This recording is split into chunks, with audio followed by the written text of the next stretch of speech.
नमस्ते, good morning. India news देख रहे हैं आप। आपके साथ मैं अभिषेक पांडे। मोहम्मद यूनुस का खेल खत्म होने वाला है, उसको लेकर बात करेंगे, जहां शेख हसीना ने संदेश जारी करके यूनुस पर हमला बोला है। सत्ता हासिल करने के लिए यूनुस ने गद्दारी की। शेख हसीना का बड़ा बयान सामने आया। ये सत्ता के लिए मोहम्मद यूनुस ने रिहा किए कट्टर आतंकी। विदेशियों के इशारों पर मोहम्मद यूनुस नाच रहे हैं। शेख हसीना का ये बड़ा बयान है और आतंकी चला रहे हैं सरकार, बांग्लादेश को गिरवी रखा है। शेख हसीना का ये बड़ा बयान सामने आया है और शेख हसीना का जैसे ही ये बयान सामने आया है, बांग्लादेश में हलचल मच गई है। बांग्लादेश में राजनीतिक भूचाल आता नजर आ रहा है और मोहम्मद यूनुस पर कई सारे सवाल उठते हुए भी नजर आ रहे हैं। लेकिन इस बीच शेख हसीना ने मोहम्मद यूनुस पर जिस तरीके से हमला बोला, वो चर्चा का विषय बना हुआ है। मामला सत्ता हासिल करने के लिए मोहम्मद यूनुस ने गद्दारी की। ये कहा शेख हसीना ने, सत्ता के लिए यूनुस ने कट्टर आतंकी रिहा किए। विदेशियों के इशारों पर नाच रहे हैं यूनुस और आतंकी सरकार चला रहे हैं, बांग्लादेश को गिरवी रखा है। शेख हसीना का ये बड़ा बयान सामने आया है। शेख हसीना ने ये बड़ा बयान मोहम्मद यूनुस को लेकर दिया और जो बांग्लादेश के ताज़ा हालात बने हुए हैं, उन हालातों को लेकर शेख हसीना का ये बड़ा बयान जो है वो सामने आया है।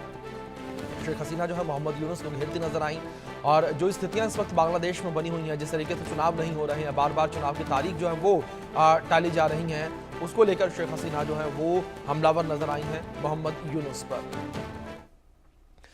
तो वहीं मोहम्मद यूनुस पर शेख हसीना भड़की हैं। क्या कुछ उन्होंने कहा, किस तरीके से उनका बयान था, वो आपको बता दें। उन्होंने कहा सबसे पहले कि सत्ता के लिए मोहम्मद यूनुस ने गद्दारी की है, यानी कि गद्दारी से सत्ता हासिल की और मोहम्मद यूनुस ने कट्टर आतंकियों को रिहा किया है। विदेशियों के इशारों पर नाच रहे हैं मोहम्मद यूनुस और यूनुस ने आतंकियों के सहारे सत्ता हथियाई है। यह भी एक बड़ा आरोप शेख हसीना लगाती हुई नजर आई हैं। अमेरिका के हाथों यूनुस ने देश को बेच दिया और मोहम्मद यूनुस ने आतंकियों को सरकार सौंप दी है।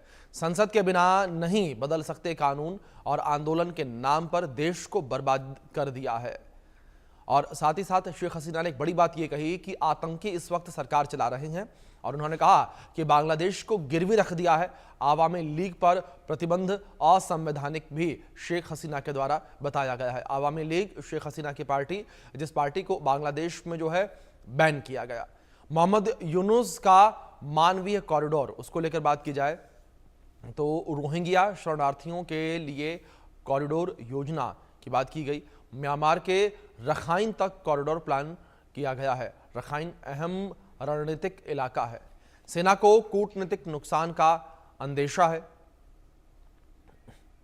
और मोहम्मद यूनुस की कुर्सी पर किस तरीके से संकट, उसको लेकर बात की जाए तो यूनुस की कुर्सी पर संकट है। बीएनपी भी चाहती है कि बांग्लादेश में दिसंबर तक आम चुनाव हो जाएं, करवाए जाएं। आम चुनाव का रोड मैप तैयार नहीं होता तो काम करना मुश्किल होगा।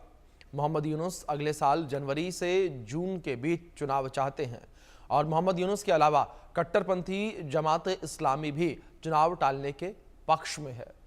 यूनुस छात्रों की बनाई एनसीपी पार्टी का फायदा चाहते हैं। वो चाहते हैं कि उस पार्टी का फायदा उन्हें मिले और वो सत्ता पर बने रहें। लेकिन अब बांग्लादेश में भी मोहम्मद यूनुस के खिलाफ आवाज उठने लगी है और अब बात करें कि आखिर मोहम्मद यूनुस की सरकार खतरे में क्यों है, उसको लेकर बात की जाए तो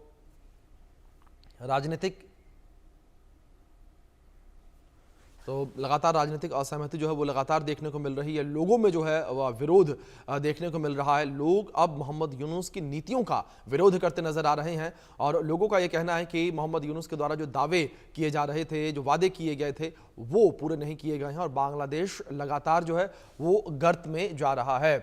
अब क्यों खतरे में सरकार है, उसको लेकर बात की जाए। राजनीतिक असहमति देखने को मिल रही है और जनता तक नहीं पहुंच रहा है यूनुस सरकार का फैसला। अल्पसंख्यकों पर अत्याचार जो हैं वो लगातार बढ़ते चले जा रहे हैं। हिंदुओं पर हिंसा लगातार जारी है। कट्टरपंथियों के समर्थन में मोहम्मद यूनुस हैं, क्योंकि जिस तरीके से कट्टरपंथी हमले कर रहे हैं उसको रोका नहीं जा रहा है, ना ही किसी प्रकार की कोई बड़ी कार्रवाई की जा रही है। आर्मी से टकराव भी एक बड़ा रीजन यहां बताया जा रहा है। दिसंबर में चुनाव और रखाइन कॉरिडोर को लेकर विवाद लगातार देखने को मिल रहा है।